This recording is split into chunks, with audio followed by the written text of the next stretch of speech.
Next one हम देखेंगे chapter first का वीडियो नंबर 3 यानी पार्ट नंबर 3 देखेंगे, जिसमें कि हम नया टॉपिक को स्टार्ट करते हैं। ग्रुप में आप लोग के कुछ नोट्स हमने डाल दिए हैं, उससे आप लोग पढ़ लीजिएगा अच्छे से। नेक्स्ट स्टार्ट करते हैं हम लोग, जो कि very important examination point of view से है ये क्वेश्चन। ज़्यादातर हर बार ये 3 नंबर में, 5 नंबर में या MCQ इससे ज़्यादा आते हैं। नोट कर लीजिएगा आप लोग, इससे जो भी MCQ इसके आते हैं आप लोगों से, जो भी टेस्ट में MCQ पूछा जाता है वो इम्पोर्टेंट रहते हैं, तो उसका विशेष ध्यान दीजिए आप लोग।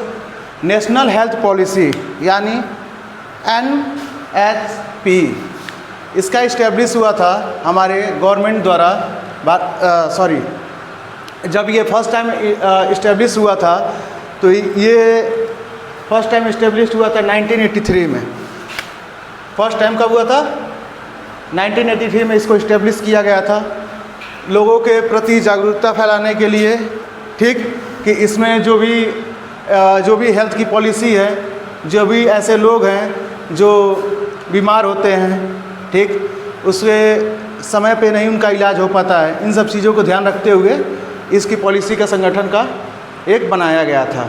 इसको डिफाइन करते हैं, health policy can define as the decision plans and action that are undertaken to achieve the specific health objective within a society। जैसे कि हमारे जो भी सोसाइटी के द्वारा डिसीजन लिए जाते हैं, जो भी प्लान्स होते हैं, जो भी एक्शन लिए जाते हैं, जो कि अंडरटेकन होते हैं किसके लिए? Specific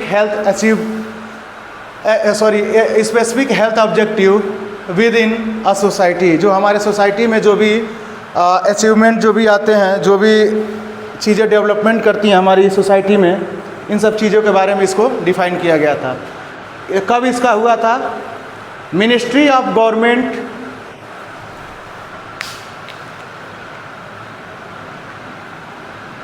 ministry of health and family welfare of government of India form a national health policy in 1983। अभी बताएं ऊपर, 1983 में इसका इस्टेब्लिश किया गया था। किसके द्वारा? Ministry of health and family welfare of government of India form a national health policy. इसके मेन फोकस क्या क्या थे? मेन इसके फोकस क्या क्या थे बताइए?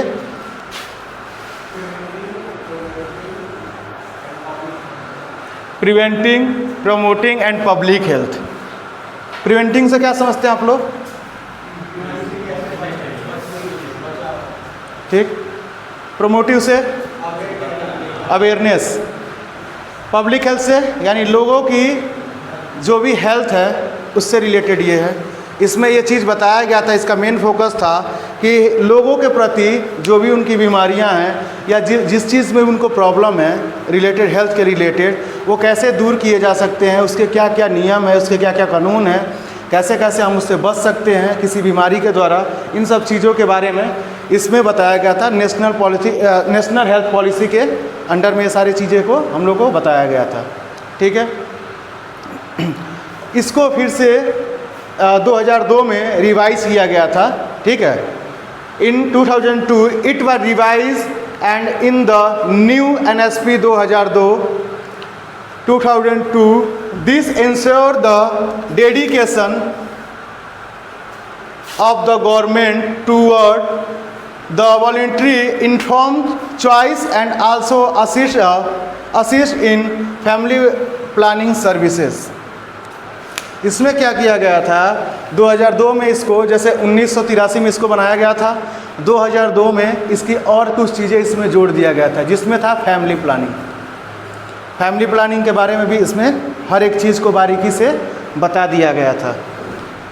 फिर से इसको एक बार और इसको मॉडिफाई किया गया था, जिस समय नरेंद्र मोदी जी की सरकार आई थी 2017 में, उस समय इसको फिर से मॉडिफाई किया गया था, जिसमें से हर एक चीज़ों को, बहुत सारी चीज़ इसमें डेवलपमेंट किया गया था। इसमें आगे हम अभी बताएंगे नोट्स में आप लोगों को। इसमें क्या क्या हुआ था कि जैसे जननी सुरक्षा को भी लेके उठाया गया था, ठीक, और निर्भया वाला उठाया गया था, ठीक, इन सब चीज़ों का केस को उठाया गया था। अभी हम आप लोग को एक्सप्लेन कर देंगे उसको। Then 15 March 2017 NSP national health policy was form, फिर से इसको बनाया गया। ठीक। The main aim was focused to seek care to wellness by encouraging prevention. इसका मतलब ये हुआ कि जैसे लोगों में इतना अवेयरनेस, सरकार का ये नियम था इसमें, ये मतलब उसका एक मोटो था कि लोगों में इतनी अवेयरनेस ज़्यादा फैला दिया जाए कि लोग बीमार होने से पहले ही सतर्क हो जाए। ठीक है, समझ में आ रहा है? पीछे समझ में आ रहा है आपको? ठीक, कुछ भी समझ नहीं आता तो पूछ लेना, एक बार और इसको बता देंगे हम अभी। ठीक, डिफाइन करना है इसको, बता देते हैं इसको, फिर से अभी डिफाइन कर देते हैं, कंटिन्यू करते हैं इस पर। जो इसमें सीक केयर टू वेलनेस, इसका मतलब समझ में आ रहा है आप लोग को? सीक केयर टू वेलनेस, बीमार होने से कैसे बचें और बीमारी से पहले ही ठीक हो जाए। कैसे बचें बीमारी से पहले और बीमार होने से पहले। ठीक, अगर आपको कोई बीमारी हो रही है, गवर्नमेंट का एक यही एम था कि अगर किसी को इतनी अवेयरनेस फैला देते हैं गांव में, किसी जगह पे, ठीक, शहर में, किसी इलाके में, ठीक, गली गली में, हर चीज़ों की इसकी इतनी अवेयरनेस फैला दिया जाए कि लोग उससे बीमार ना हो। ठीक, जैसे कि डेंगू, जो डेंगू हुआ था अभी मच्छरों के काटने से शुरू हुआ था, डेंगू, मलेरिया, टाइफाइड, इन सब चीज़ों से जो भी हो रहे थे, परेशान हो रहे थे लोग, तो इसमें क्या होता है, एक नॉर्मली आप लोगों को पता रहता है, ठीक, कि मच्छरदानी लगाएंगे तो मच्छर नहीं काटेंगे, बेसिक चीज़ें हैं। ठीक, कैसे पता चला? किसी से तो अवेयरनेस हुआ होगा ना इस चीज़ का, किसी ने तो परिचय कराया होगा इस चीज़ से कि अगर हम मच्छरदानी लगाते हैं तो अंदर मच्छर नहीं जाएंगे, अगर नहीं काटते हैं तो हमें मलेरिया, डेंगू नहीं होंगे। सिंपल है, आया समझ में? कोई प्रॉब्लम? इन सब चीज़ों को लेकर के सरकार आगे बढ़ी और ये इस समय बहुत अच्छा चल भी रहा है। हर जगह का कैंपिंग होता है, लोगों में अवेयरनेस फैलाया जाता है कि कैसे हम बचें, किसी भी बीमारी से हम लोग कैसे बचें। जैसे अभी अचानक से बारिश हो रही है, ठीक, कभी धूप हो रहा है, कभी छाँव हो रहा है, कभी मौसम ठंडा हो रहा है, कभी गर्मी हो रही है, इसमें क्या हो जाए, वायरल फीवर के ज़्यादा चांस बढ़ जाते हैं। ठीक, हमारी बॉडी कभी कभी ऐसे हो जाती है कि हर टेम्परेचर को मेंटेन नहीं कर पाती है, जिससे हमें बीमार होना पड़ता है। ठीक, तो उसमें कैसे आप ढलेंगे, क्या क्या उसमें आप सावधानियां बरतेंगे, इन सब चीज़ों का अवेयरनेस इसमें कराया गया था। हर एक किसी भी बीमारी के बारे में इसका अवेयरनेस कराया गया था। जैसे टीबी के मरीज़ थे, ठीक, उनको भी प्रॉपर गवर्नमेंट हॉस्पिटल में जा कर के इलाज कराना, उनके बलगम का जाँच कराना।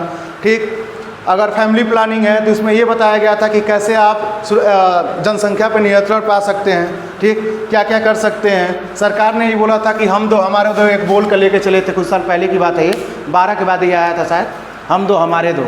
ठीक, ये चीज़ चला था।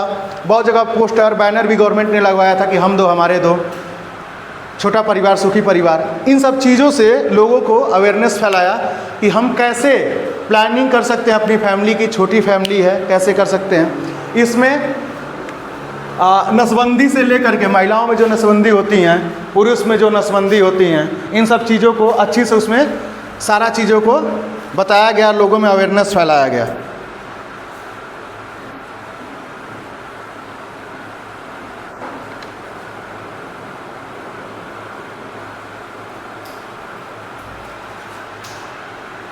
और कुछ उसको अभी हम समझा देते हैं।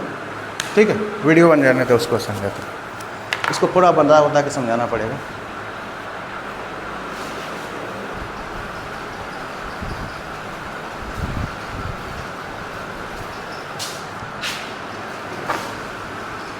नेक्स्ट वन इसमें देखेंगे कि कुछ नेशनल हेल्थ पॉलिसी 2017 में कुछ ऐसे प्रायोरिटी जो दिए गए थे गवर्नमेंट के द्वारा लोगों में, ठीक, जिसकी अवेयरनेस फैलाई गई थी। फर्स्ट वन है, सभी लोग आप लोग जानते हैं, स्वच्छ भारत अभियान। इसके तहत बहुत राजनेता हैं, नेता मंत्री लोगों ने झाड़ू उठाया। हर जगह जगह पे आप लोगों ने देखा होगा, न्यूज़ वगैरह हर चीज़ पे ये शो हुआ था। उन्होंने उठाया झाड़ू और साफ करना शुरू किए। ठीक, एक समय ऐसा आ गया था कि पूरे भारत में, अभी भी ऐसा है, पूरे भारत में स्वच्छ भारत अभियान अभी भी चलाया जा रहा है और आपस में हमारे ये अवेयरनेस फैलाया जा रहा है कि आपस में हमें कहीं भी गंदगी नहीं करनी है। चाहे बस स्टैंड हो, आपका घर हो, आस पड़ोस हो, रेलवे स्टेशन हो, एयरपोर्ट हो, या किसी भी सिटी में, अगर किसी अनदर सिटी में आप जा रहे हैं तो कोशिश करिए कहीं अगल बगल थूकिए ना। कोई भी अगर जैसे बिस्किट के कोई रैप्स हो रहे हैं, ये सब चीज़ बाहर ना फेंकिए, डस्टबिन का यूज़ करिए। इन सब चीज़ों का इसमें बताया गया था। दूसरा है निर्भया नारी। बहुत सारे ऐसे पुलिस स्टेशनों पे केस ऐसे दर्ज हुए हैं जिसमें लड़कियों के साथ ऐसे शोषण हो रहे थे, बहुत सारा तकलीफ में थी लड़कियां। इस चीज़ को ख़त्म करने के लिए बहुत से सरकारों ने बहुत सारे ऐसे नियम बनाए। जैसे एंटी रोमियो बनाया गया था उत्तर प्रदेश में, हमारे एंटी रोमियो का बनाया गया था, स्क्वाड एक्ट बनाया गया था। हर जगह पुलिस घूमती थी। डायल 100 था, अब इसे 112 कर दिया गया है। 1090 के लिए महिलाओं के लिए हेल्पलाइन जारी किया गया था, नंबर 1090। ठीक है, इन सब चीज़ों को ध्यान में रखा गया। लड़कियों के लिए कैसे महिलाओं को सशक्तिकरण के लिए आगे बढ़ाया जाए, कैसे महिलाएं आगे बढ़ें, पढ़े लिखे, हर चीज़ में वो आगे बढ़ें, ऐसा भारत सरकार का एक एम था जो अभी पूरा हो रहा है, आगे बढ़ रहा है। महिलाएं भी घर से अब बाहर निकल रही हैं। सिर्फ खाना बनाना उनका नहीं है, बाहर निकल के पढ़ाई करना भी महिलाओं के भी हक में है। तीसरा देखा गया है यात्री सुरक्षा। बहुत सारे ऐसे लोग होते हैं, आप लोग में ऐसे होंगे जो हेलमेट यूज़ नहीं करते हैं। ठीक, हेलमेट यूज़ करना बहुत ज़रूरी है, सबके लिए बोला जा रहा है, बहुत ज़रूरी है, कंपलसरी है हेलमेट। जब तक आपका ड्राइवरी लाइसेंस यानी डीएल नहीं है तब तक आप कोशिश करिए बाइक ना यूज़ करिए, क्योंकि सरकार के अकॉर्डिंग जब तक आपके पास डीएल नहीं है आप एक अनुभवी चालक नहीं हो सकते। ठीक, इसमें भी अवेयरनेस फैलाया गया कि अच्छे से रहिए, जितने यातायात के पालन है उसको पालन करिए, जितने भी नियम कानून है उसको पालन करिए यातायात के। इस सब चीज़ों को देकर के इसमें बढ़ावा दिया गया। दूसरा है रिड्यूस स्ट्रेस। इसका मतलब कोई बताएगा? बताओ। दिमाग से तनाव कम कर देना चाहिए, क्योंकि उससे डिप्रेशन जैसी बीमारी हो सकती है। और कुछ? व्यक्ति सर एक बहुत ही सर स्ट्रेस में ऐसे स्टेज में चला जाता है जो कुछ मतलब सर रिएक्ट नहीं करता। स्ट्रेस का कारण ठीक है। रिड्यूस स्ट्रेस का यहाँ मतलब है कि जो चिंता है, शरीर में जो चिंता है, मानसिक कुछ तनाव आ रहे हैं, उसको कम से कम करें। ठीक है, नॉर्मल रहें, पानी पिएं, अगर कुछ प्रॉब्लम आ रहा है तो डॉक्टर से कंसल्ट करें। इन सब चीज़ों के बारे में यहाँ पे हमें बताया गया था। बैलेंस डाइट के बारे में आपको पहले ही बताया गया था, शुरू से ही बताया जा रहा है। बैलेंस डाइट यानी हेल्दी खाना हमारे लिए क्या होता है, हमारे शरीर के लिए जो हेल्दी खाने होते हैं कौन कौन से होते हैं। हमें बासी खाना नहीं खाना चाहिए, ताज़े और फ्रेश फ्रूट खाने चाहिए। खाना भी अगर लंच भी कर रहे हो तो फ्रेश हो, डिनर हो या ब्रेकफास्ट हो, कुछ भी रहे, हमें फ्रेश खाना खाना है, बासी खाना नहीं खाना है। इन सब चीज़ों के बहुत सारे गाँवों के एरिया हैं, बैकवर्ड इलाके हैं, वहाँ पे ऐसे ये चलते आते हैं कि इस टाइम का खाना अगले समय खाना। इससे क्या होता है कि बहुत सारी बीमारियाँ शरीर में आती हैं। फूड पॉइजनिंग होगा, खाना टाइम से डाइजेस्ट नहीं होगा आपका। ठीक, टाइम टू टाइम अगर आप खाना खा रहे हैं, time to time balance diet आपकी बॉडी को जा रहा है, तो आप मेंटली, फिजिकली और सोशली सब चीज़ से फिट रहेंगे। ठीक, इस चीज़ को इसमें बताया गया। Reduce pollution. आसपास जो भी कारखाने हैं, जो भी कंपनियां हैं, उससे निकलने वाली धुआएं, जो भी कार्बन उससे निकलते हैं, क्या निकलते हैं? ठीक, जो भी गैसें निकलती हैं, कार्बन गैसें जो भी उसमें से निकलती हैं, उन चीज़ों पे रोक लगाना, उसको वहाँ पे कंपनियों पे जो ऊपर चिमनी लगी रहती है वहाँ पे फिल्टर लगाना। ठीक, इन सब चीज़ों का भी वहाँ पे परिचय कराया गया है। हमारे आसपास जो भी गंदगी हैं उससे भी पॉल्यूशन फैलते हैं। ठीक, यहाँ पे सिर्फ पॉल्यूशन का ये नहीं है कि एयर पॉल्यूशन ही है, हर चीज़ की पॉल्यूशन की यहाँ बात की जा रही है। हर चीज़ में जो हमारे समाज में जो भी पॉल्यूशन को कम किया जाता है, इन सब चीज़ों के लिए ये लिखा जाता है। अगर एग्जाम में पूछता है तो बेझिझक आप इससे लिख सकते हैं और सभी चीज़ों को एक्सप्लेन कर सकते हैं। ठीक, कोई दिक्कत नहीं है। आप एक चीज़ बता रहे हैं कि जो भी हमारे 7 प्रायोरिटी इसमें थे, 7 नहीं तो 5, जितने भी आपको समझ में आ रहे हैं उतने आप लिख सकते हैं। कोशिश करिए सातों के सातों लिख दें। ठीक, नेक्स्ट वन, लास्ट वन था no use tobacco alcohol substance. कोई एक लड़का डिफाइन करेगा इस चीज़ को? एनीवन? पान और शराब संबंधी पदार्थ ना यूज करें। मतलब एक्सप्लेन करो ना इसे। सर इससे कैंसर जैसी आप लोग देखे होंगे कि एक दिन के लिए अगर देवरिया डिस्ट्रिक्ट में बात किया जाए तो हमें लग रहा है लाखों रुपए से ऊपर 15 लाख या 12 लाख की बिक्री हुई, जैसे कि करोड़ों में गया था। तो एक्ट ये बताने की क्या जरूरत है, जबकि सरकारी हाँ, इसके भी कुछ नियम कानून है। सरकार भी बोलती है कि आप अवेयरनेस फैलाइए कि लोग ना खाएं। अगर आप खा रहे हो इन सारी चीज़ों की जांच कौन कर सकता है कि सारी चीज़ें हो रही हैं नहीं, मतलब सोचा ठीक रूप से फूड वाले। इंडस्ट्री में बताया फिल्टर होना चाहिए, फिल्टर ग्रेड में मतलब इंडस्ट्री ग्रेड वो में एलएचपी वाले टेस्ट करेंगे ना। देखो इसमें क्या होता है, अगर किसी कंपनी के लिए अगर कोई कंप्लेन होते हैं, ठीक, तो गवर्नमेंट के अफसर होते हैं, वो जाकर के वहाँ पे चेक करते हैं, ठीक, गवर्नमेंट के जो अफसर होते हैं वो जाते हैं वहाँ पे सारी चीज़ों को चेक करते हैं। उसके बाद से अगर उसमें कुछ भी अगर फॉल्स पाया जाता है तो उसके अकॉर्डिंग हम उस पर जो रहता है वो कार्रवाई की जाती है, ठीक। अगर फूड के लिए है तो आपको हर चीज़ के लिए पता है, फूड के लिए कोई बता सकता है कौन से अफसर जाते हैं, हमें रहना है, क्या रहन सहन करना है। और यहाँ पे अगर बोले अगर टोबैको के बारे में, नो यूज टोबैको के बारे में, तो हमें तंबाकू और एल्कोहल को नहीं खाना या पीना चाहिए, क्योंकि गवर्नमेंट के अकॉर्डिंग वो खुद वहाँ मेंशन किए रहते हैं tobacco cause cancer, alcohol cause cancer, ठीक। इतने पढ़ने के बाद भी हमारे देश के लोग इस बात को नहीं समझ पा रहे हैं कि एल्कोहल जो है ये जानलेवा एक बीमारी का कारक है, ठीक। लोगों में ये अवेयरनेस फैलाना चाहिए, जिनके भी घरों में जो पी रहे हैं मना करिए, जैसे हो सके वैसे छुड़ाइए, क्योंकि ये बहुत डेंजरस चीज़ है। हर एक चीज़ देखो, हर एक चीज़ अपने फायदे के लिए की जाती है, गवर्नमेंट को इसमें फायदा है, गवर्नमेंट दे रही है। अगर आपको नहीं पीना है, किसी भी चीज़ की अगर बात करें, अगर हर चीज़ का पॉजिटिव नेगेटिव दोनों साइड होता है, और लैब वगैरह का भी मतलब देखो यूज़ करना किस चीज़ का कहाँ क्या है ये आप पे डिपेंड करता है, ठीक। जो बम को बनाया था उन्होंने ये नहीं सोचा था किसी बम से लोगों को उड़ा दिया जाएगा, बताया उनके बारे में आप लोगों को।